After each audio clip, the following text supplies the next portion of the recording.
Good evening, everybody, and welcome to Commentary as Magic Stream on today's Sunday, September 6th, 2020. I am, as always, Grand Boss. September 6th, 2020. Arcat, who is deeply distracted with a large number of things, and Ivory, who is slightly less distracted, but still distracted by a large number of things.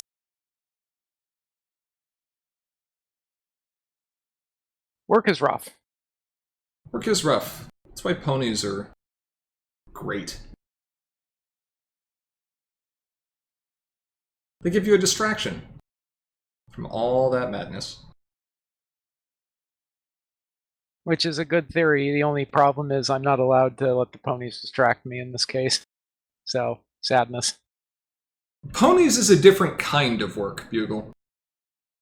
You need to bring all your ponies to work. Oh wait, they already are at your work. They are technically at my work, My yes. ponies are not all at my work. I have 3 that are actually at my work, which is now a few thousand miles away, or 100, whatever, 1,000 miles away. It's probably about 1,000. I was going to say 100,000. No. Coast to coast, maybe.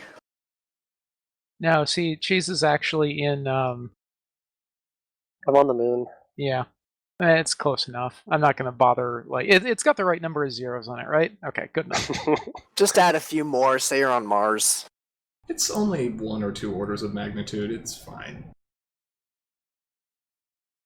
It is fine. Don't worry about it. It's fine, don't worry about it. That's right. Speaking of not worrying about it, you know what I'm definitely not going to worry about? This tournament that's coming up. I don't believe you. Press X to doubt. I'm pressing X and doubting. I know you, man. You're going to sit there and fret over, one card, even with sideboards. But see, I tested my 1 card earlier today, and it was great. It felt great. Now I just have to fix an entire deck. No, it's fine, because it's your secret Sphinx tech, right? Yes. Yeah, okay. Secret Sphinx tech. Secret. Wait, using Sphinx or against Sphinx? Against the Using, Sphinx Main. obviously. Okay. Both. I mean, Neither. You know, Yeah, we told Cursed, give a random person permission to use the Sphinx main. yeah, it's fine. Don't worry about it. Boy, we're already 5 minutes into the episode, and it's fine. Don't worry about it twice. Well, yes, because the Sphinx main got brought out, and when the thing says random 2 on the start site, you know there's a problem. Fair enough. Since that keyword means nothing. I forgot that thing had random 2 on it. It's fine. Don't worry about it. My interpretation of that is that if I flip a card with printed power 1, I get to flip 2 additional cards instead. Yeah, that's exactly what that means. I like this interpretation. It would make Does random useful. Does the Royal Archive still have its description of random saying this ability is trash? Yes, also that counts as a question, so now the Sphinx main is on its boosted side. No! You just fell for the trap, fool. That's fine, I'm not in the tournament, so whatever. Someone link Thundercross split attack for a moment. Okay, good, thank you. Where I'm trying to JoJo here. Okay. I got it. Speaking of JoJo, we'll have to take a look at that later. Maybe. But for now, let's get a moment to talk about this. So last time we had a stream, it was with a heavy heart we had to say a temporary farewell to our good friend, Guidance Counselor. Yeah, we banned Starlight Guidance Counselor, in case you guys didn't know. Guidance Counselor, not Guidance Counselor. Growing Confidence, whatever, you know. I mean, it's the same initials. What? Yeah, sorry, No, Cheese, you gotta take your Guidance Counselors out. That control deck was just too strong, it almost broke top 8 in the meta.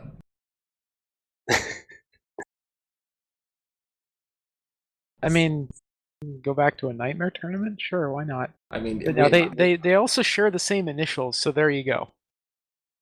FSGC, which one? I don't know. I don't know! But she'll be back. Maybe. Like before. Possibly with a different subtitle. With no change whatsoever.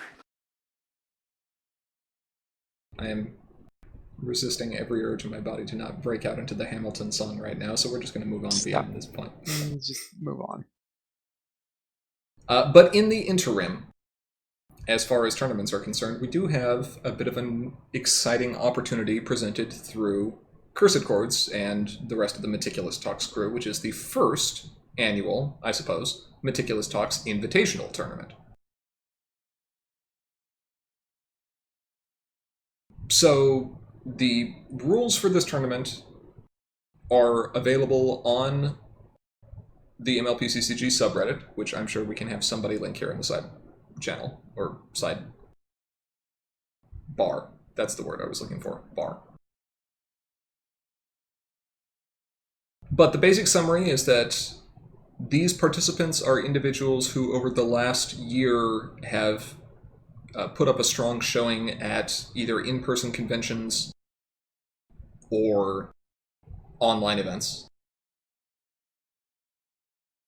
And the tournament will be a combination of both Core and Harmony, played with a total time limit between both formats and played in a best 2 of 3 match format as well.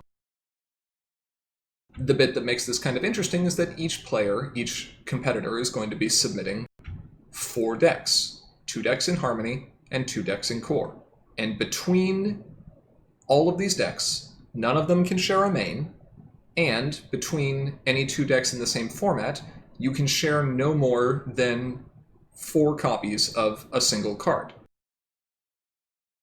So just because Staff of Sikanis is a very useful card for farm and for aggro, and in some cases for control, if you are choosing to run 2 decks that both want to run Staff in the same format, you're going to have to think about that.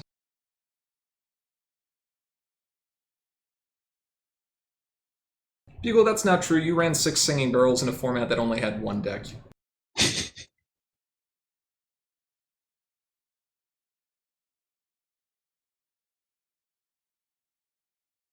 Every turn you have to roll d20 the numbers below the number of cards. What? It's a garbage collector. Ah, gotcha. We're adding d20s to the game. Yeah, that's Like- how a garbage collector works. Like game-defined d20s. That's alright. Because that's what the game needs, is more randomness. I mean, It well, does. yes, because you're talking about an unset card here. And anyway, we printed a d20. You have dice sets. Be happy. Right, people keep asking for dice sets. They think that they're actually getting dice, physical dice. No, no, no. You're getting a whole set based around dice mechanics. Here's your dice set.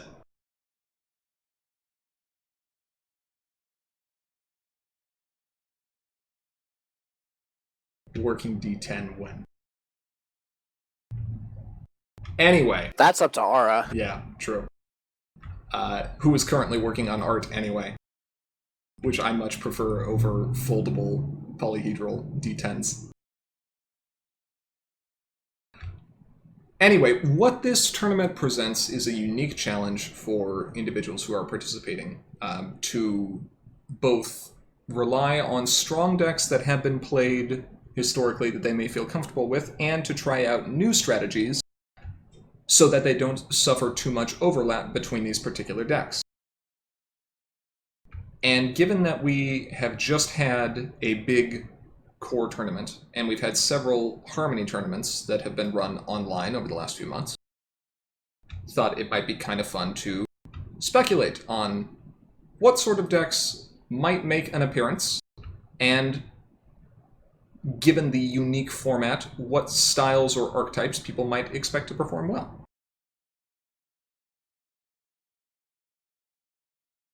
I think we're going to see a lot of decks. Some of them will be good. And someone will win. I think those are my predictions. Jeez, ever the Nostradamus here. With 100% accuracy. It's like sports predictions. There will be people that will be sportsing, and someone will sports harder than the other. Yeah. I also predict that we're not going to see any of the main we banned, whatever her name is.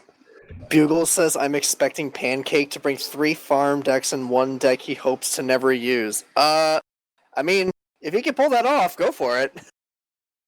That's potentially risky.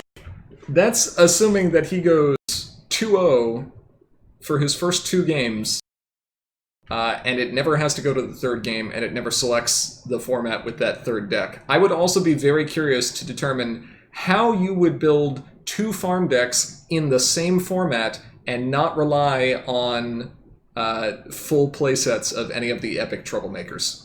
Like, maybe you can pull this off in Harmony, but Core I would have questions on.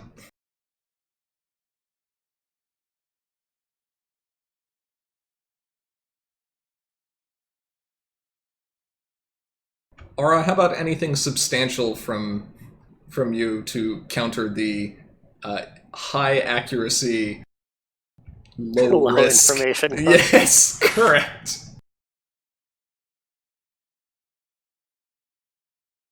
We saw very close to 8 yellow-blue decks in top 8. I think it was 7, if I remember correctly. But 4 of them were also growing confident. That's her name. Yeah. Yes, not Guidance Council. I want to say that. Yeah, I kept thinking it's so hard not to. So, where do you sit? If he's even still here, work may have called him away.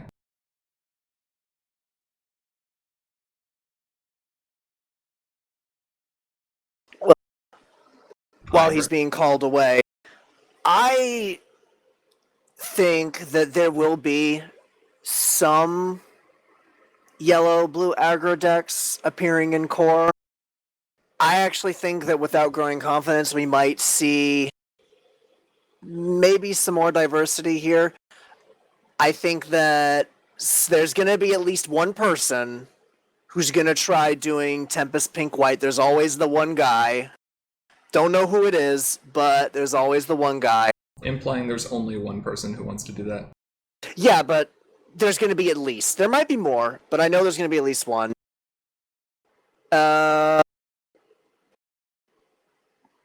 Maybe some Solanoing. Maybe... I don't even think there's much else control-wise. We might see Tempest Blue-White. Maybe. Harmony is a little harder to predict because there's a lot more, obviously, but I think it's going to be mostly control and farm there. Those are 2 archetypes that just you can't get away from in Harmony. That's Definitely. true. Part of the thing that makes this challenging is we are talking about what I believe is longer than a 3-hour time limit for all the games to be played. And since this is just best of 2, that means that really, if you're aiming for it, you could play 2 very hard control decks, one in Core and one in Harmony. And assuming that you can last long enough against opposing aggro, we saw that control in Core, even present Core, even the Core that had growing confidence in it, still had a sense of inevitability to it. Eventually, Control's resource generation just gets so high that it is capable of recurring a loop with untested magic fireworks again and again and again every turn. And It's great. It's terrible. It's horrifying is what it is. And then being able to stop the opponent from ever confronting again. Bugle says in chat that the time for all 3 games is 2 hours and 45 minutes. That does not include an 8-minute setup time. But that's still a pretty long time, and Control has always favored those best of matches where the timer is a little more friendly to them. Definitely. True.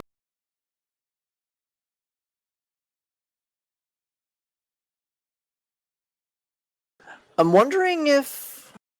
Do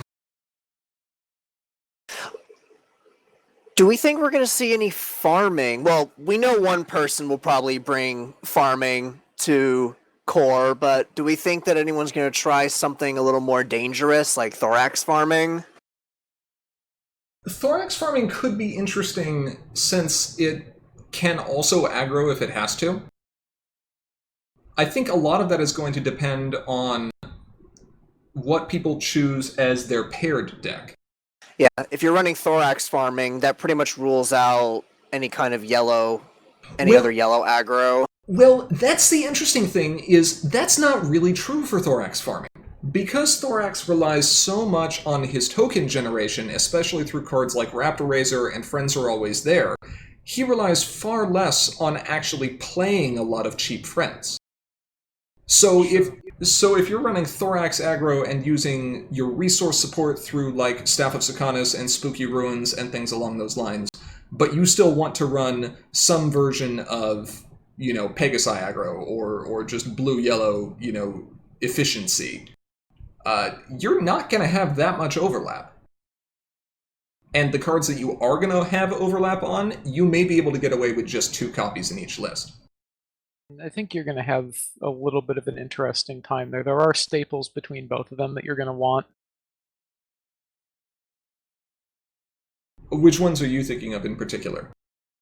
Gummies in particular, like Brian's, are ridiculously valuable. Would you be running Gummies or Brian's in a Thorax farm list? He's got to get flipped somehow. I think you'd be running gummies. I don't think you'd be running Brian's. You don't care about your friends. They're all useless. They're fodder. I mean, you kind of need... You just don't care about what they are, but you still need them. I mean, Right. Sure, but like you have so many, getting rid of one is like whatever. I think I might like to see 3 copies of Friends Are Always There in my yellow decks, but you could probably safely knock that down to 2 in each list. If I was running a deck with Shoeshine in it, or if I was running mono yellow or like a Legion of Zoom style, which I believe is also very well positioned right now, then yes, I would agree with you. I'd want to see 3 copies of Friends Are Always There. Also, staff is very important for flipping any confront to flip main, and assuming you're running, say, Nurturing Nature and Thorax, both of those would really like to have 3 copies of staff. This is true. That's a good point.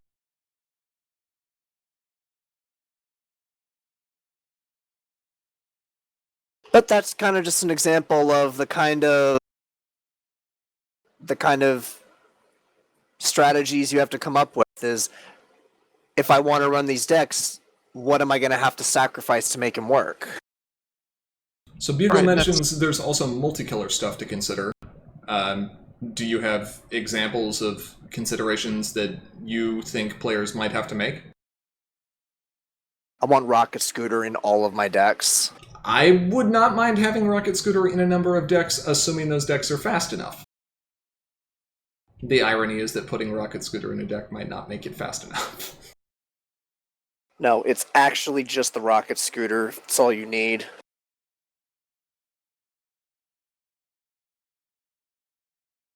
So as Bugle is calling out there, there's the Thorax orange swarm-ish strategy. And if you're going that direction and can be careful, question mark, with your troublemakers, you can probably get away with that.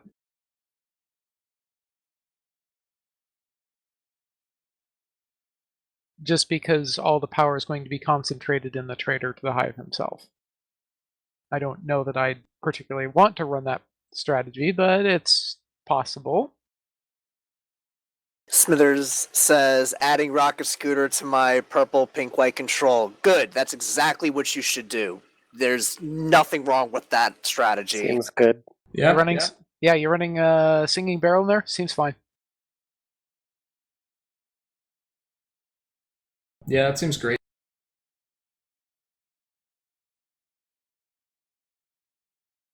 Now that you're back, Aro, what kind of things do you think we'll see in the in the tournament.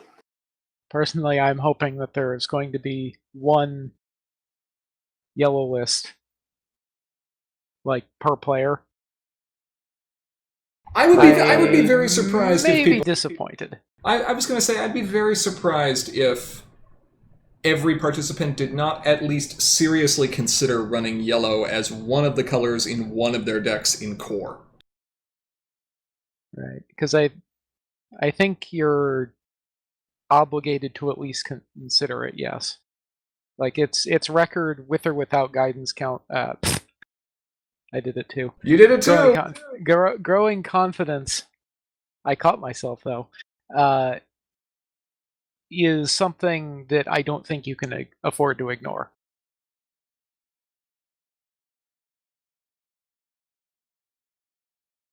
$16 yellow decks. Everyone's running 2.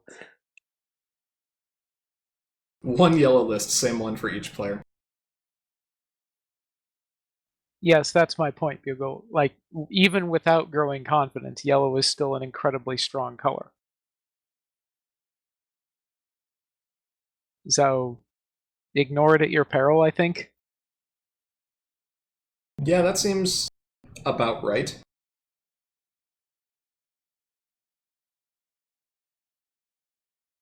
The other... I don't know, the rest of this is going to be interesting. I wouldn't be surprised if someone rolls out something like OPM in Harmony. That's still a ridiculously powerful list. And the suite of troublemakers is something that probably won't interfere with what else you're doing. That's true. Yes, sorry about the ding. I do not have my mumble notifications muted. Shame. I know. Now, here's a real question, okay? We are talking about running 2 different Harmony decks that cannot share a main. Vinyl is no longer legal. You can't... no Oz here, I don't care. You want the one with more GBs. I want the one with more GBs, correct. You can't share more than 4 cards between these decks. So all of that encourages building something that is very far away from, if there was a norm, whatever you would call that norm. However, deck lists are also going to be viable or visible, hopefully they're viable, before the tournament actually begins. So, given that information, if you were participating, would you consider running a combo deck?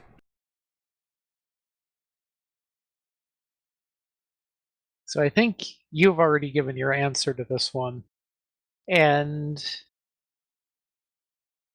maybe? It's an interesting question, I'll give you that.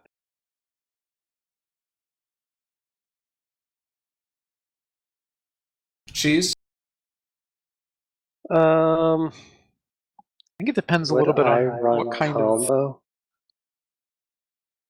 See, because I don't remember what's currently legal and good. Yeah, I But forget it's what also- combos are. It's also going to be interesting just to see if people remember to pack their anti-combo tools. See, that's the thing, is even if the deck lists are visible to everyone, if they didn't prepare to deal with a combo deck, then just because they know that you're running combo doesn't mean they're going to be able to do anything. That's true. If everyone is trying to play control, and all of a sudden you go up against Trixie... Not everyone, like... When in this game has everyone, or even like a majority, played control? Well, look at the playing field here. I mean, if I had chosen to participate, I absolutely would have been playing control in at least 2 of the lists. I mean, yeah, but...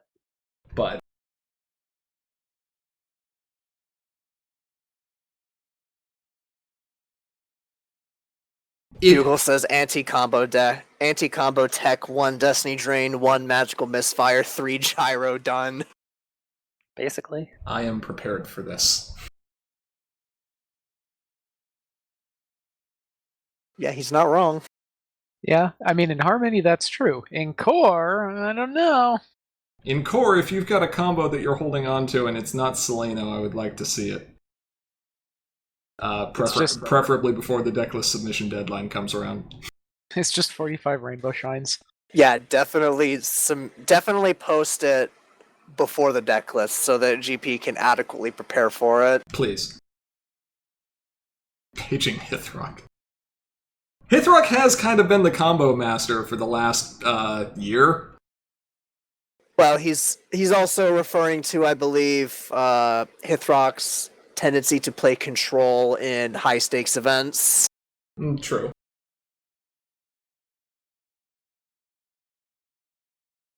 Not that this is a high-stakes event. I'm pretty sure there are no prizes, but Hithrock does tend to bring control to higher-tier tournaments. This is running like a Tier 3, so prizes be damned. It's some heavy competition. Among I'm friends. still annoyed that Tier 3 and Tier 1 are wrong. I know. It's a Tier 1 deck, but a Tier 3 tournament. Don't worry about it. It's fine. I'm gonna keep worrying about it. You're a third-rate duelist with a fourth-rate deck. Wow. Yu-Gi-Oh! That's unkind. My grandfather's deck has no pathetic cards. Just like a random collection of cards. Yes. It is a random collection of cards. And he just happens to natural draw into Exodia, so I mean, whatever. I really hope that Ara knows I was referencing Yu-Gi-Oh! Well, yes, I figured as much, but I'm also sitting here being like, I only need 1 card to win, and that card is the Sphinx main. Well, you don't need to believe in the heart of the cards for that one. It's just already in play. Right? So where's the tension? That's the point. This is 1990s shonen. We need tension here. Right, you need to draw out the reveal of your main and the explanation of its abilities for at least 22 minutes so we can milk an episode out of the season. Right. Now, the thing here is the tension all comes from after it's revealed, and then the opponent sitting there sweating bullets, trying to make sure that they never ever ask a question during the course of the match. It's actually just a JoJo reference. Is this just so you can Thundercross split attack people? Yes. Are you actually just going to alter the boosted side of your Sphinx main so that's what the art is, so when they ask a question you flip it over and it's the meme? That actually seems good, yeah. Smithers says, where's the Blue Eyes White Sphinx? Ara, I'm gonna need you to add that to the unset. Blue Eyes White Sphinx, huh? Okay.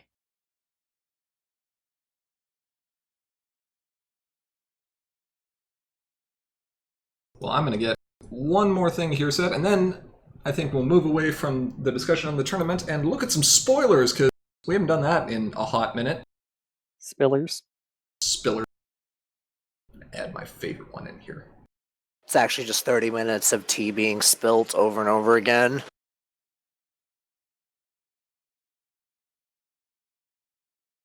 I'll have to figure out what this does later.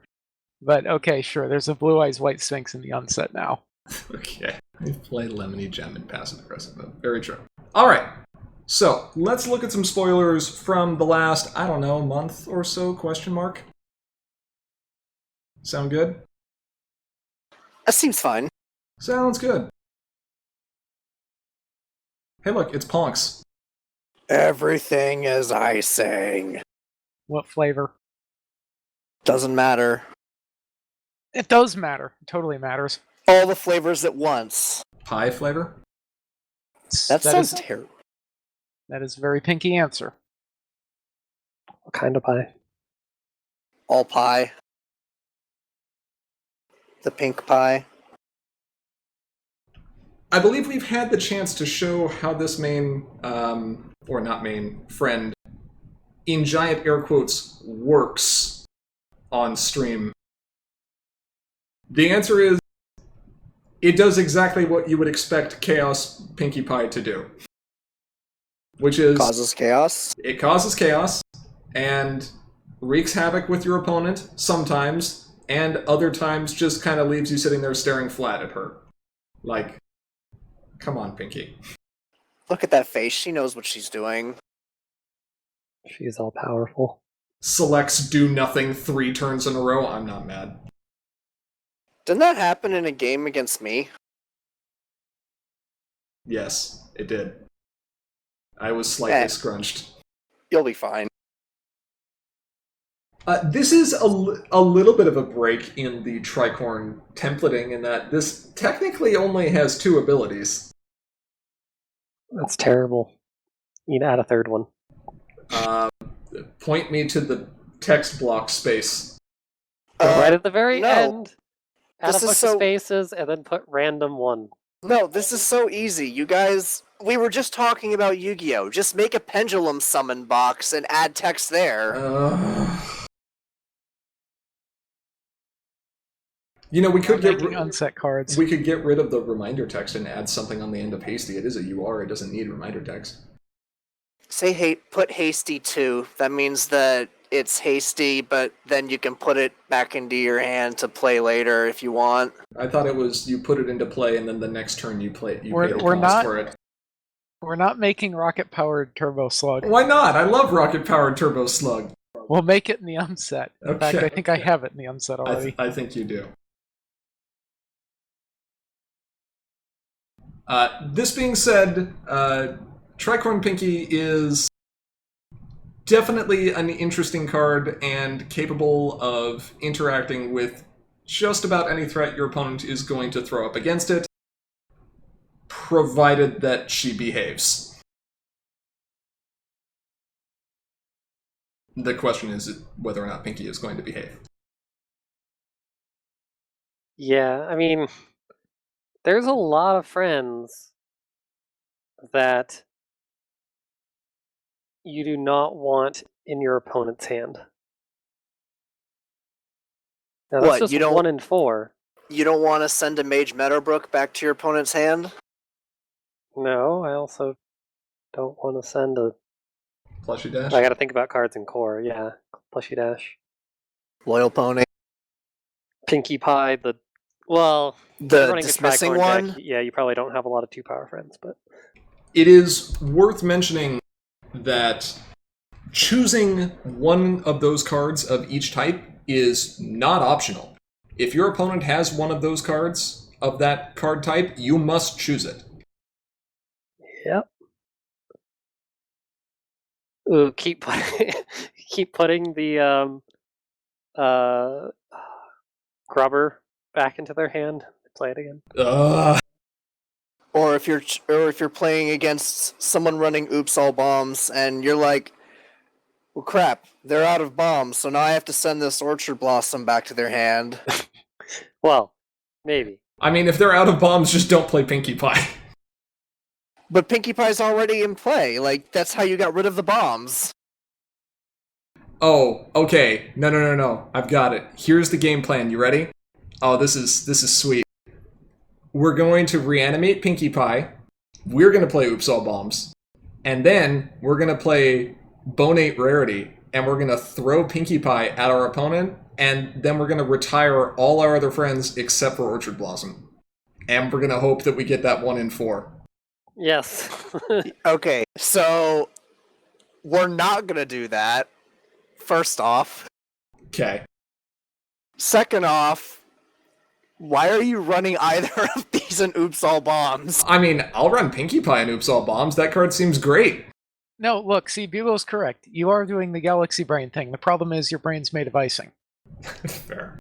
Because everything is. Everything is icing! Alright, that's enough about this card. Next card.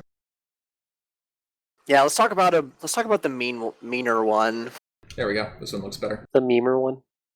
Ignore that other one there at the end. We'll come to What that. was that? I Wow, saw an Arcane. spoilers. No, I mean, no, it's the same card. Chrysalis was on both of them. This is Chrysalis. that's fine. This one has a lot of keywords and traits. Not keywords, traits. I was going to say, this one Yes. has no keywords. whatever words. I like that Tyrek is an ally. Yeah, he's always been an ally. He's not very ally. I believe we actually had the chance to talk about this one already as well, where it all synergizes with Frighten, but it doesn't actually frighten anything yourself, and you kind of got to choose between whether or not you want to go for the hard removal or the point scoring option. And unfortunately, you can't do the Porcinellus dose. Correct. So what you do is you just overwhelm them with frightening, still dismiss something, and then get the point anyway.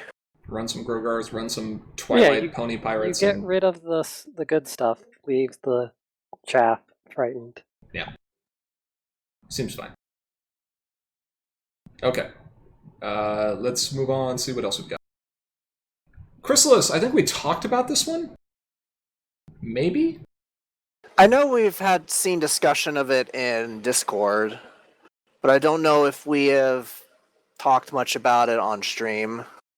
No, this got dumped into Discord because I needed to hiss at somebody for some reason, and I'm just like, no, you know what? You can get your derisive glares from the Queen herself. She does have that look about her, doesn't she? It has been a hot minute since we have seen what I would consider to be an aggro troublemaker, like Starlight Glimmer exposed inequality. Yeah. This is very much an aggro troublemaker. There's very little that an aggro deck would not enjoy about this card. It has basically 0 risk, it flips for 5, and it is a massive reduction in how much power you need to confront a problem, but you must still have at least one friend who is able to contribute. I was about to say, imagine having this at a problem that villain tricorn we were just looking at is at. Ugh. What was there, like 6 traits on that thing? Yeah. Also note that this does not need to be location restricted. Doesn't care where it's at. So go ahead, put the tricorn into play, see what happens. It's gonna be a darn Yeah, the shame if your previous opponent's sitting there trying to run a reanimator deck or something. You play this, it's just like, oops, accidentally confronted with a forest owl alone. That might be a cheeky sideboard option against those kind of strategies. People looking at you like, I see you were running Winterzilla. Then it's like, no. Surprise. Surprise, I spent 1 AT and a 1-turn delay to reduce my card's confront requirements by 7! Or something. Why are you playing a troublemaker? I have no resources. No, it's Chrysalis. Could be Grogar. Oh, well, now you've got to find Chrysalis anyway, so clearly every aggro deck has to run Grogar again, right? That's how this works? Yeah, totally. Look what you just did. People would have figured it out too. anyway. He's getting fixed as well, it's fine. Something cozy troublemaker purple aggro. Next card. Such an annoying deck. Next card. Speaking of cozy troublemaker aggro, the thing. Oh hey, an epic. And unique on a troublemaker. What? Like, not the troublemaker uniqueness by default, but an actual unique. Like, so you can't have more than one of these in Multiple play at a ways time. to have uniqueness violations. I can't Stormcaller this thing and put it into... Oh, man! I mean, you can. You're just going to be really upset when the game stops and you have to get rid of one of them. It sucks. It's fine if you have a trigger that It's a bad card. You never need to play it then. It's fine. Yeah, Don't this is worry about absolutely a bad card. it. It is actually Is fine that- because is Stormcaller is full- like cheaper. Full free press is when you uncover a troublemaker, you reduce the cost. Of your next card. I don't And even know Stormcaller what doesn't full even free- uncover. No, it Right. puts it directly into play. Yeah. Right, which is why Stormcaller is fine. You just have to. Full free resolve- press was one of the original combo cards. Yes, it was. Yeah, I just don't even remember what it does because it's like Canterlot Knights or something. It was Premier. It was Same Premier. block, whatever. It was? Yeah, Okay, it was yeah. Premier. It was a Anyway. bad card. This card, which is not from Premier, Are you sure? makes opponents scurred. It also makes them scrunched. Yeah, probably. Because now they have a doomsday clock, otherwise their main stops being useful in getting rid of this thing. So the longer this thing sits out there on the field, the less likely it is that the opponent is going to be capable of beating it up through standard means. It's a good thing Meadowbrook exists. I think it's a bad thing. Sure. Well, this would be very unchecked if cards like Meadowbrook weren't around. Or dilemmas. But it's okay. Well, I guess it. I mean, dilemmas are useful in getting around this, but your main will still be tiny. True. What is interesting to note here is, apart from the fact that this is an epic that you might actually want to leave in play as long as possible. Something cozy purple troublemaker aggro. It's also one that is very synergistic with other face-offs. Staff face-off, Tough Questions face-off, Flurry Heart, orange-purple face-off, a new Granny Smith that we showed off on a playtest stream.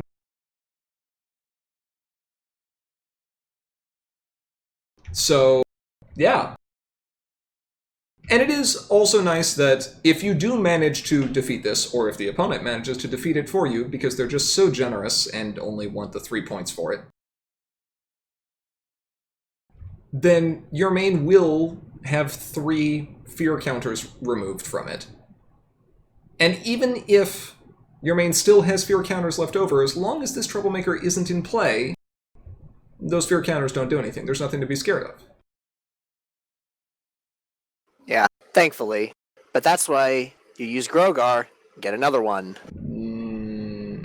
Or Twilight Sparkle and Rarity and put this back into play face up. I mean, that works too. But I'm just going to farm that every turn. That seems good. just use both of them. Alright, sure. Run Cozy and then farm it for the last 3-point bonus that you need to close the game. Yeah, that seems good. Alright. Alright, you got me sold. Next one. Hey, speaking of Mage Meadowbrook, which everybody loves.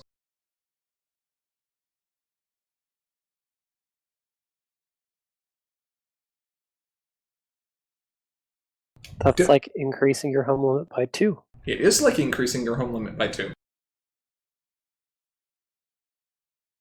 Do you play this in Thorax? Or Well, Thorax as enough 6. Non-critter friends. If Diamond Song's reaction was anything to go by here, very yes. But the question is, because we do still have the thing that makes your, whatever they're called, critters not counting against your home limit in core, right?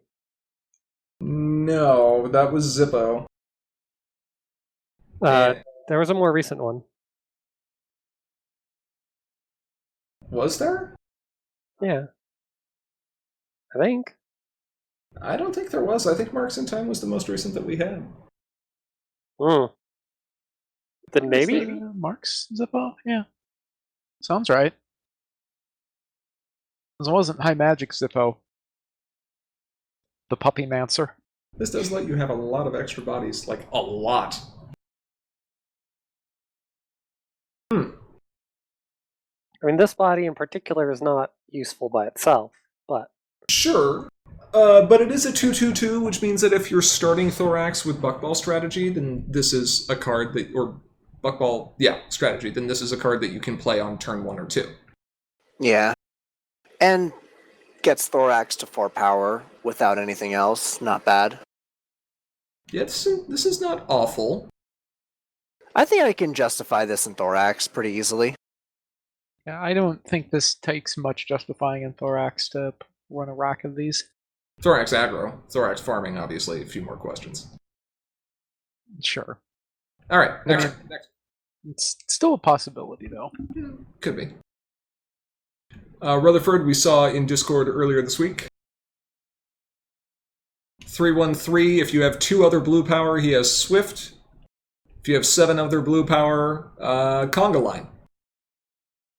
Swift Conga Line? At Unity 10. Yeah. Granted, that's not that hard to get if you're doing dilemma printer things, but fortunately you won't be able to do that for much longer. I mean, you can still do all the things that make you get up to ridiculous amounts of blue. But is it good? It's less good. It's less consistent. And that's the question. Sure. This is probably still a fine card if your deck is no more than 2 colors. There is no power restriction on what you can chain to move. And I would go out on a limb and say that this is probably going to be one of the better inclusions in a blue limited deck, and almost certainly an all-star in blue pauper aggro. Oh yeah. Now this is going to be pretty far up there, and you're going to get like the thundering herd of yaks. Yeah, given that Yak. this is only 1 rec, yeah, this has to be one of the earliest picks that I think people would potentially go for in a limited environment. Yeah. This is strong. Well, this is one of those things that you may want to consider hate drafting just because you don't want to be dealing with one of these on the other side of the field. It's true. Okay, next one. Rakhuf, we saw him. I think Okay, this one was dropped in Discord. Yeah. This was actually spoiled in its playtest form quite a while back. But the thing that I have with this card is that the flavor text here really should be Meadowbrook, could you know? Fair enough. Now, it is worth noting that, like most other kind of replacement effects, if the opponent is going to get rid of more than one of your resources, or troublemakers, or friends, or whatever you'd be trying to replace a single occurrence of, Rakhuf can only stop one of those. Yep. Still, though, being able to choose your most valuable resource is pretty good. And I would imagine that in a meta that is full of entry-based, or like when this card enters play-based resource removal, you should play Desert Road in this card, because that sounds hilarious and sounds like it would be very tilting. Oh, you finally found your Luna's future. No. Go find another one. Note, however, that Rakhuf has no protections on himself, so you better get your Whatever, he's an Earth Pony. We'll just run all the Earth Pony synergies. It'll be fine. We'll get there somehow. Somehow. It's orange. Orange has to be protected, right? That's how that works. I'm gonna play this in Harmony and use Applejack's Epiphany and like ready this card when it wouldn't normally. That sounds good. That sounds obnoxious. It's great. And then just for added salt, dismiss their resource with that Epiphany as well. Gotta start a face-off first, though. I'll do it with the staff that I saved. Nah. What if you use the staff already? I'll play another staff. And then accidentally retire the readied one?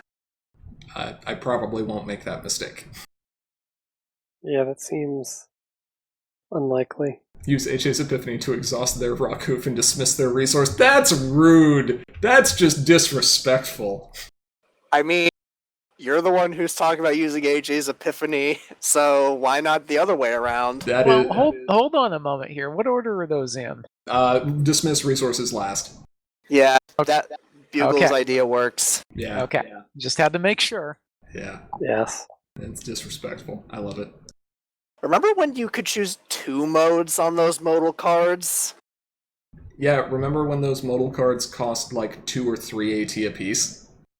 And were It was like fine. main phase or face-off timing? They were still really good cards. Yeah, Speaking of events, this is an event. This is an event. Legacy Leech. I feel like I've heard this name before, but with a harder harder consonant sound at the beginning. Banish from discard piles. Tyrek draining magic. I don't know what you're talking about. That one was an ultra rare anyway, it's fine. So... Degacy Deech. Degacy Deech. That's what Bugle said, Degacy Deech. Clearly that is the correct name Alright, for this yep. card. Change Change the card's this name. right now. Change its name. It's Degacy Deech now. Also, invert the colors and mirror the image. Sounds good. Why? So it's because that way it'll be eye strain and, like, doubly incorrect. I'm also going to go through and mess with the spacing between the letters to make it have bad kerning. Good job. Before that unholy abomination gets released upon the player base, let's talk about this card here for a second. So, this has potential to actually be AT generating if your deck goes heavy enough on events. That's kind of interesting. And if your opponent happens to be heavy enough on events, then you can at the very least replace this card in your hand, and probably replace several others as well and get more value out of it. It's currently kind of difficult to find a core deck that uses a lot of events, but the addition of a whole other set may make that more likely. I, however, am going to jam this into antisocial Premier Twilight farming about as fast as I possibly can.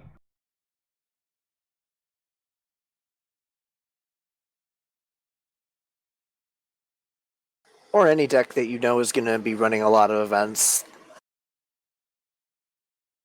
I may not need all that AT in farm, but I do need more additional cards, and AT equals additional cards. Also, don't you draw cards from this anyway? Potentially. Oh, if it's from an opponent's discard pile. Yeah, you could always just say, you know what? I banish 8 from my discard pile, 3 from my opponent's. That sounds like 11 cards to me. Worst case scenario, yeah. And I mean, it flips for 6, so it's not like you're hurting your flip average here. If your flip average isn't 6, what are you even doing with your life? Playing aggro? Running an illegal deck? Something like that. Or a deck that can't actually play any cards except Troublemakers? No, you're running the version of Chancellor Naysay that had 8 power. Oh yeah, that one. This card is 20 power in all zones. Smither says not playing farm. I bet you can build a non-farm deck that still has a flip average over 6. Don't expect it to be good, though. Never said that. Yeah. Alright, next card. Oh yeah, this one. We have the person who revealed this here in chat with us. She seems concerned. I have concerns. This is my spirit pony right now. Just I like this card that says put the friend into play. This card can do some nonsense. Why is Mrs. Cake baking up barren wastelands? That's all I want to know. Oh yeah, this is the version without the corrected text, isn't it? Yes. the text has not yet been corrected because someone only yelled at me about this like today.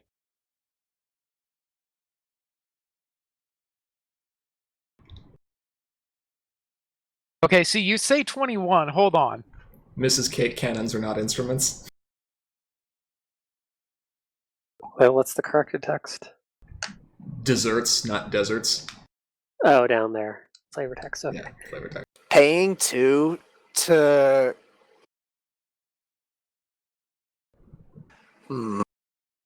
Okay, It cycles friend. so you can run a 5-cost friend like Discord Second Opinion. I was trying to think of a 5-cost friend that's pink that you could, discord second opinion, throw a cadence into play. Correct. Now, note that the friend you retire does not have to be pink, just the friend that you search for. You can retire whatever you want. So if you're playing against Oops All Bombs, and you're like, hey, can I see that Twilight for a second? And they're like, no. You're like, no, it'll be real fast. No, I don't want to. Oops, I lost it. Hey, look, I found Cadence. And then Oops All Bombs is upset. And then you kind of laugh. Cadence and Twilight and Luna and were you trying to do something?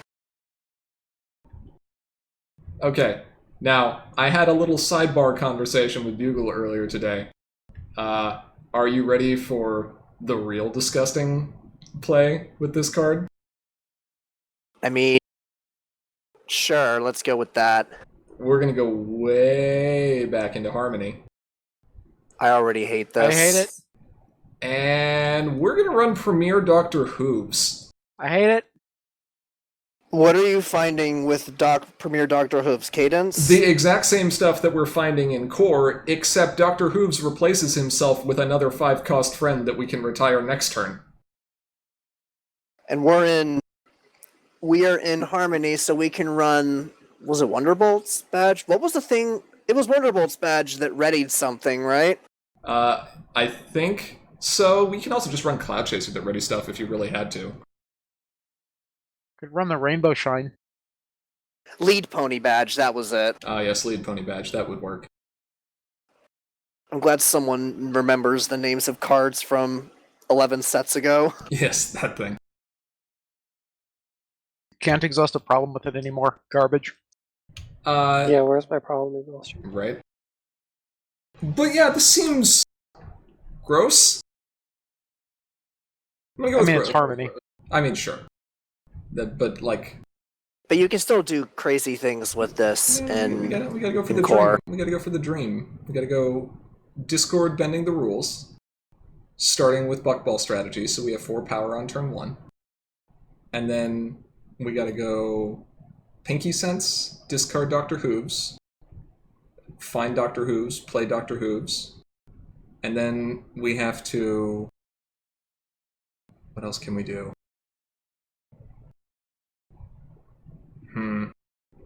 I mean, we can do it on turn 2. That's okay. I like turn 2 cadence. turn 2 cadence? Yeah, turn 2 cadence. You pay 2 AT to play Mrs. Cake and then 2 AT to exhaust her.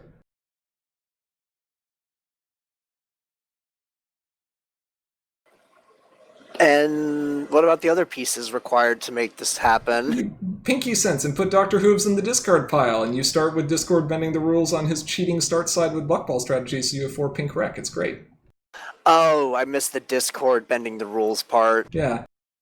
No, it's great. It'll work every time. You should totally do it. What are the flip cons of that main again? When the opponent, I think it's like the when the opponent plays 2 cards, and then, yeah, dumb card. Don't go second against Mosh Pit Unchained.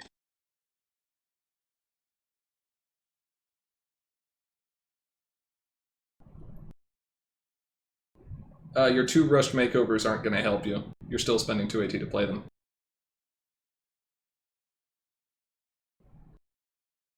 Alright. Next card. Anyway, Mrs. Cake. Yeah, this is a deck. This card, right here, there is a deck around this card. At least one. So. Hey, it's Ocellus. She's adorable.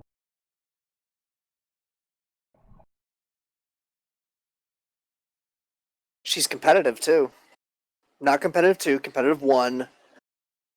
Competitive, comma, TOO. Yeah.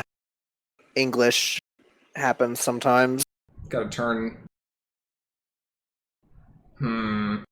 Turn a face-up or face-down troublemaker. Okay, so clearly Seleno Yellow has to also splash purple and run Ocellus for more ways of turning Tempest face-down. And then you get to run Natural 20 as well. Seems fine. I mean, I can see you getting the wreck for Ocellos, but natural 20, that might be a... Well, the other problem there is you need another cheerleader. We'll run, whatever his name is, Bird Boy. Gallus? Gallus. Bird Boy. I don't think that's his name. That is his name. I don't think that's his name. I'm calling him that. He can't stop me. Boy? Bird Boy, correct. B-O-I. I have opinions. You always have opinions, you just never voice them. Ponies are cute. Ponies are cute. Speaking of cute ponies... Oh, this is where it ended up. Okay. I randomly put this one in there. Hey look, it's entry! 2/2. Your unity requirements are reduced by 1 for each of this card's colors. One of each of this card's colors.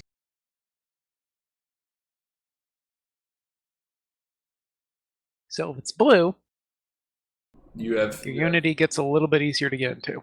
For blue. So Boy. it basically counts as having +1 of that color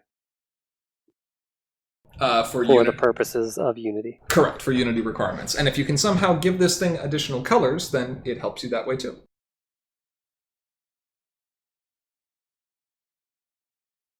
Such a hopeful Griffin.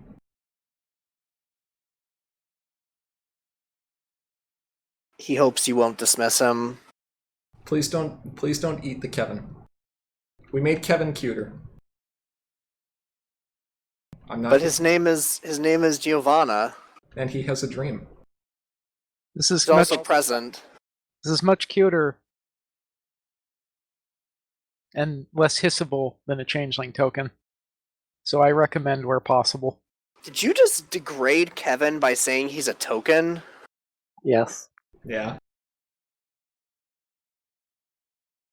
Chrysalis No. would not approve. No. I said changeling token. Kevin is fine. Changeling tokens are traitors to the hive. Kevin is a mildly traitorous changeling. He just wants to be welcomed into Ponyville. And you I won't mean, let him. he was just there for the food. It was fine. It was Yeah, fun. that's why he was sitting there not eating any of it. That wasn't the food he was eating. He was eating love. That's the joke. He needs to Yes. absorb love better. That is the joke. Thank you. You're Thank you welcome. for that. Next card. Hey look, there's the cheerleader that I was looking for. It's also cute, not pony. Oh, hey, look, more resource dismissal on yellow. Yona. That's probably not super annoying. It is less annoying than the other Yona. So... I mean, I'm glad to know that we have reached past this incredibly high bar. Kool-Aid Yak is special. Correct. Kool-Aid Yak has a special place in my heart, or in Tartarus, depending on which deck you're playing.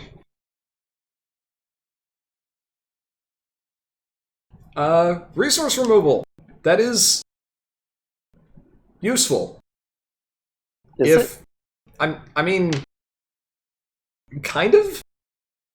It's one of the less exciting ones that we've seen on a cheerleader, but it's also one of those ones that is more universally useful. If you're running decks that are using cheerleader synergy, I mean, why not? You might as well, right? Yeah. Let me rephrase that. If you're running decks that use cheerleader synergy that are also yellow, why not? Well, you're going to need to splash into some color for resource removal, presumably. And yellow's as good as one as any, and if you can put the resource removal on cheerleaders to get other value, then yeah. Alright, sure. I can buy it. Like the rest of the cheerleaders, we'll definitely have some fun interactions here. Oh yeah. Wishing Flower. I think the art for this one got spoiled quite a while ago, but I don't know if we actually ever covered it. I don't think it got fully spoiled. This is a unique resource. This is a unique resource. It's It's an pink artifact. white. I'm already sad. It's purple white. Did I say pink? I meant purple. Why are you already sad? Looks like pink to me. Because it's gonna go in a purple, pink, white deck, maybe. I mean, Let me see.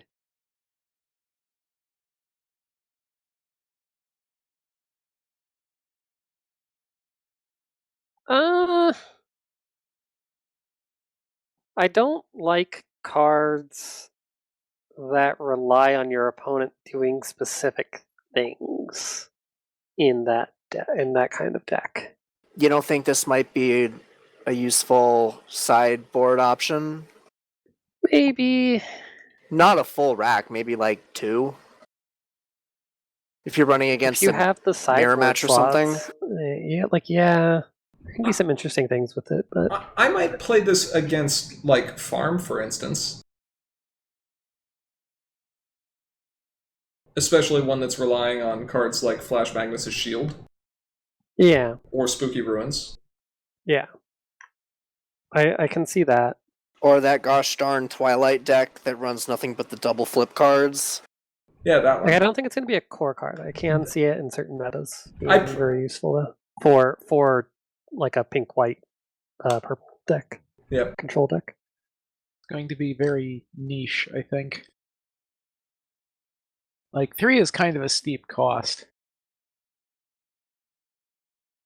Okay, Thank you. so what is kind of amusing here is if your opponent is playing in Harmony and plays Trashed on your Wishing Flower, you will still get the trigger from this card. Then you can retire this card, their Trashed goes away, and you pay 1, and you put a token copy of their Trashed into play on one of their resources.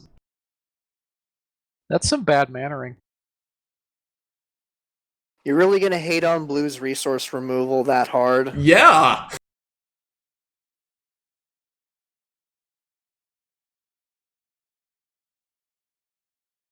That's funny. No, it's amusing. No, I think it's worth it just for the bad mannering. This would also be extremely amusing if a Stygian were to get involved. This is unique. But, yes. True. Alright, next card. Well, Play whatever. Just play Play the Thorax. Trenderhoof first. Thorax. I don't even know if that works on resources. Oh well. Yeah, there's a burb in the picture. There are 2 burbs in the picture. Only Gallus is a burb. Gallus is a burb, as we have previously discussed. These 2 are adorable. I see ship in the subtitle. Yeah.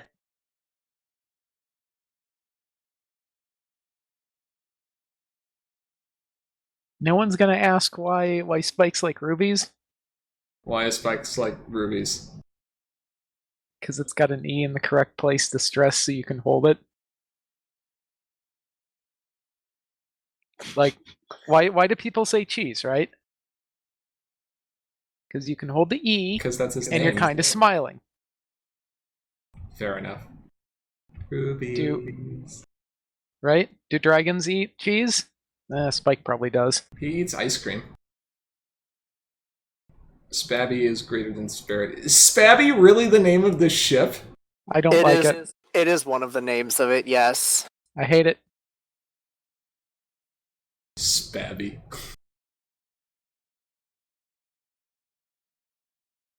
The ship is better, but the name of it is worse. This card, however, is fantastic. Is it? Yeah. Yeah, it's It pretty actually good. is.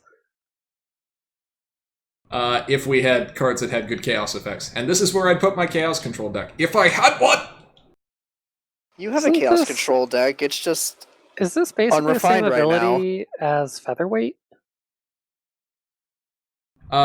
Inverted. Featherweight made your opponent flip 2 and ignore the And then one. you ignore, and then you choose which one to ignore. Sure. Right. No, this one, you're just flipping an additional card, but then you're choosing and ignoring one of them. So you actually get the best of both worlds here, because not only do you get to flip additional cards and potentially trigger chaos, Chaos. which is, Yeah. like, nuts, but you also get to choose the higher power card that you want to keep for the face-off flip.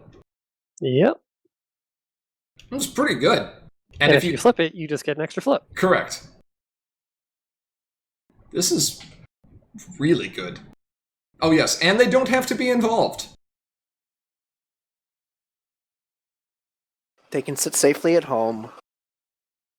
Remember, Carbo Loader. And hey, it's an orange-pink friend that doesn't cost 4. Yeah. Haven't seen one of those in a while. I mean, they also go in here with Flurry Heart, though, so, like, I can't complain that much.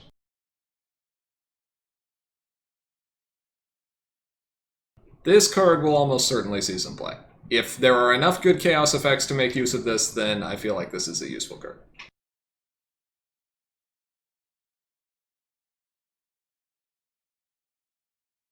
Ooh. Spoopy. Spoopy Ruins. No. This is a decidedly different card. This card is nasty. Grogar's Lair.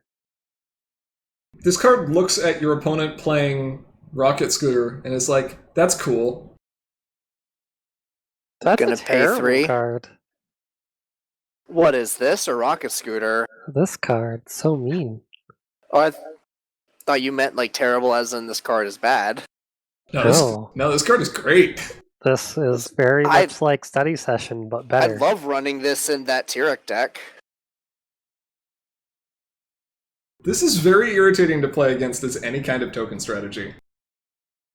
In that it basically shuts down your token strategy. Hope you brought removal. Have we mentioned that resource removal is important yet? Where are your racks of Meadowbrooks? The worst part is, if you don't happen to have your Meadowbrook, because you're playing against blue and you sided it out, and then your opponent drops this, and you're like, oh no, my only resource removal is Rocket Scooter.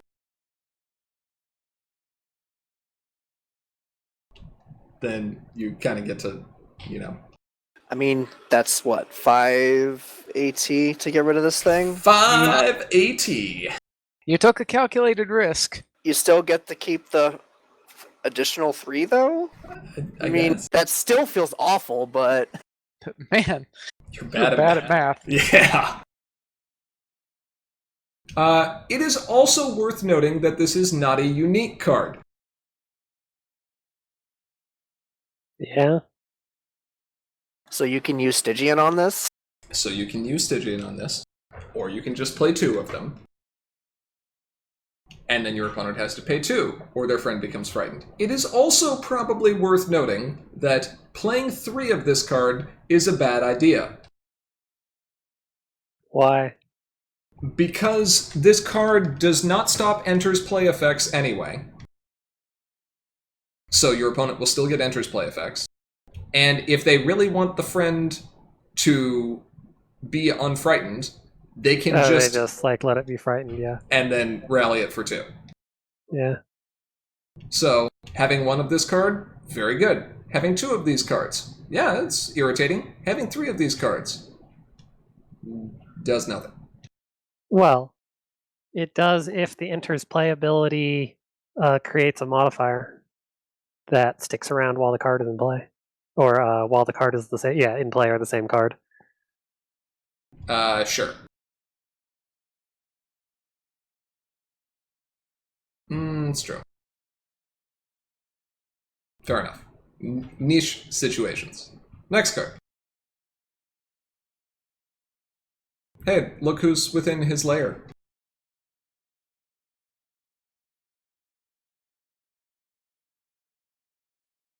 That chaos text scares me for the briefest of moments. So we're exhausting troublemakers. Not only do they have unique, but now we're exhausting them. Yeah. What has the world come to? We should have had troublemakers that could exhaust a long time ago. We did, or we had a card that exhausted troublemakers Lead Pony Badge. intentionally. No, but specifically, rather than just lead pony badge. But exhausting to gain AT on a troublemaker. Seems okay-ish. So this now gets really fun when you play a face-down troublemaker to a problem and you look your opponent in the eyes and you say, I have just played Grogar to this problem. Which one? Would you like to put friends here? So this is kind of reminiscent of Applejack Liar in that you get your AT back for playing the troublemaker. It is worse than Applejack Liar in that if the opponent is prepared for this, they will just beat the snot out of it. But it is better in that you can get more value over time, especially if you run other types of control, and it has a useful chaos effect that everybody loves to see. Everyone loves their AT being drained. That's why On Even Ground is like everyone's favorite card ever. Doesn't Applejack Liar require you to retire it? You do. You're forced to retire it immediately. So it's kind of a bluff. Yes, that has no net benefit. It is technically, though, colorless AT generation at common. So it might be worth including some of these in draft. Yeah, potentially. Bugle points out this does work very well with Villain Grogar because you can uncover this, exhaust it, and if you are worried about it being beaten on your next turn, you just banish this with Grogar to put it into play, and Grogar's back. He never left, he just kind of swapped. He helps himself. Yeah. It's right there in the subtitle. Yeah. Alright, next card. This is the best name ever.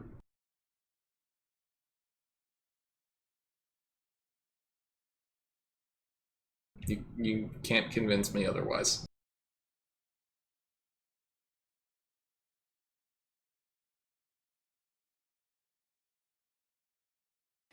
This isn't a problem yet because the rocks haven't blown up yet. Give it like 3 seconds.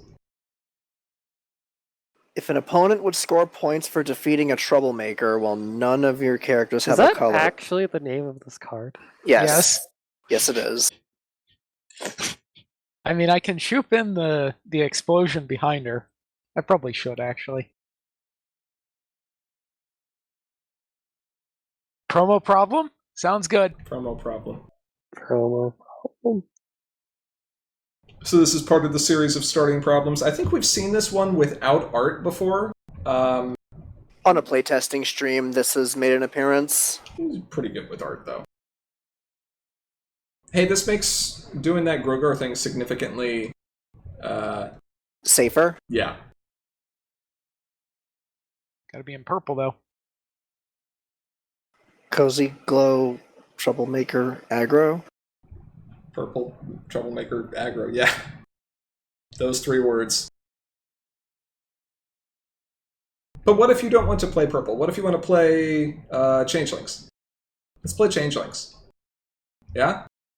Yeah. Are the changelings purple? No, the Changelings are white.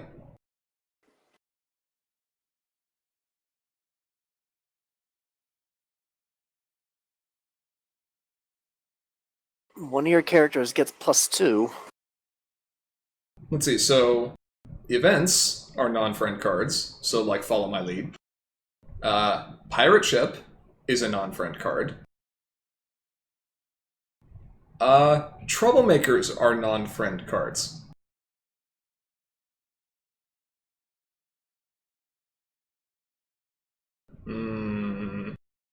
Okay, that says when you Monocolor play. All right, problems. okay. Just had to make sure, because if it said something very slightly different, I could try to misconstrue this and just be like, yes, hi, my main entered play. When you play. Not when enters play. Yeah, I know. That's why I'm sad. So, My main has entered play, as has my problem. Therefore, I have chosen to give my main +4 power. Yep. seems good. So, like, turn 2, I move Ocellus up to this problem, and then play True Troublemakers, and then Ocellus confronts and flips, and then... Haha? I'm gonna go with Nyaha. Sure. That's an opening. It works. Double Trouble the Ocellus. I don't know how I feel about that. It turns out it's actually just Chrysalis. It's both of the aggro Chrysalis Troublemakers. No, I got it. It was you put an epic on your side. It's actually Ocellus farming.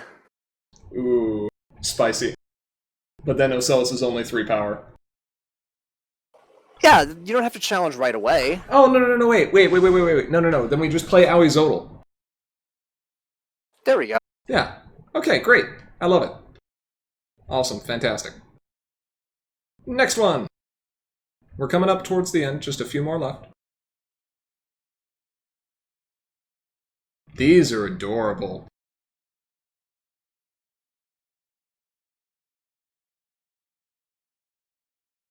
Oh, little cheese. More cakes. This is a cake-heavy What? stream. This is 2 cost for 0 power. I'm calling shenanigans.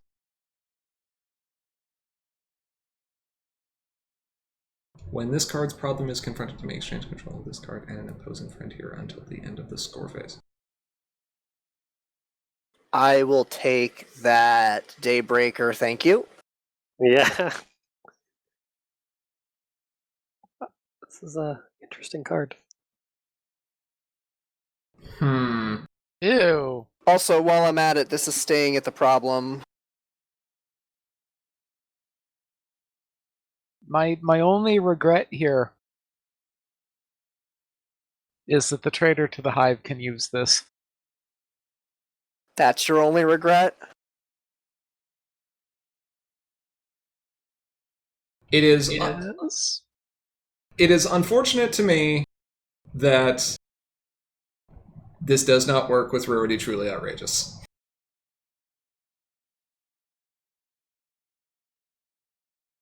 Correct. Doesn't work with How- anything that triggers on confront. Correct. I'm surprised your opponent left an RTO at a problem, but I suppose weirder things have happened. Well, no. This triggers when this card's problem is confronted. So either player. So your opponent goes and confronts a problem. Actually, this is hilarious in One Punch Bear. Your opponent's like, aha, I'm With or Thunder- against? I guess it's against. Against. Not the colors, but yes. I confront with Thunder Lane. Nice Thunder Lane. I'll take it. Boy, it would be a shame if he were to lose all his counters. Just move him around back and forth. Yeah, So ending up at home. And then you belly flop them. Into the other Thunder Lane that Just was over there. Just for salt. Remove all Yes. the counters first before you belly flop him. Yes. It's so rude. I mean, look, it's when you confront this card, it's a problem, right? So you steal Thunder Lane, and then you run him over there and confront that problem too. Why not? I mean, that's true. This is funny. There's shenanigans you can do with this. Also, this isn't sent home from problems.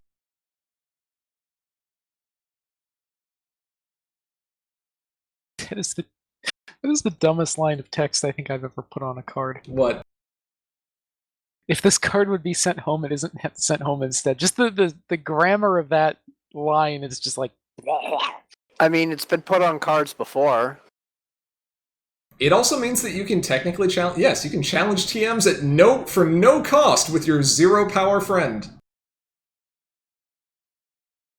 But you have Queen Novo in play, so Correct. you Hope win you the have- face-off. Correct. Hope you have Novo. That's too spicy. There is absolutely a Thorax Pink build that needs to be made here, and I don't like it. I think you love it secretly. I hate it. I hate it. You love it secretly. It's alright. No, I don't. I hate it. Next card. Hey, there we go. It's that thing that we saw for a brief moment at the beginning. See? No, this card I'm okay with. You know why? Because it's got a picture of Arqueen on it. Your starting problems bonuses are increased by 1. Oh, and it's a 3/4. Players need +2. To confront your non-starting problems. Not that I Run nothing but starting problems. Not that I expect this is gonna show up real often, but suddenly that oh look, we both opened with Buckball face off means something. Buckball strategy? Yeah. I like the fact that this can do 2 very different things for a single card.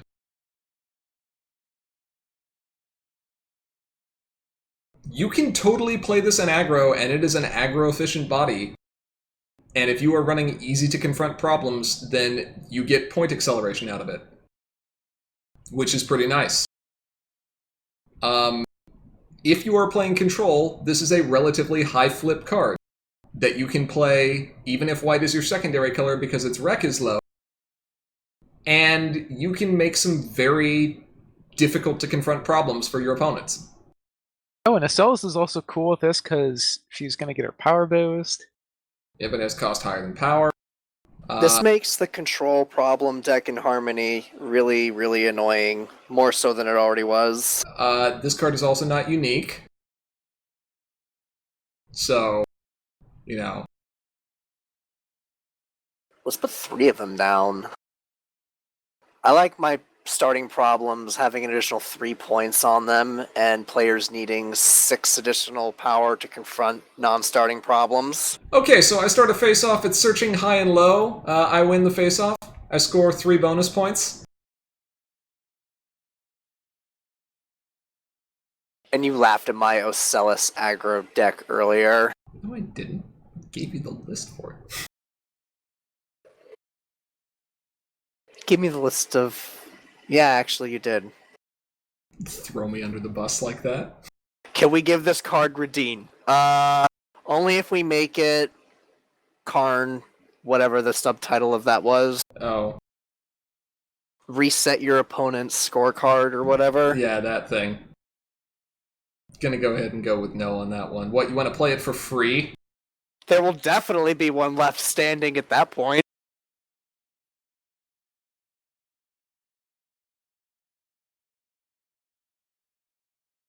This is an interesting card for white. This allows just about any white main to do some really unique things. Which I guess makes them not unique things. But, you know, unique in terms of what has been able to be done in the game so far.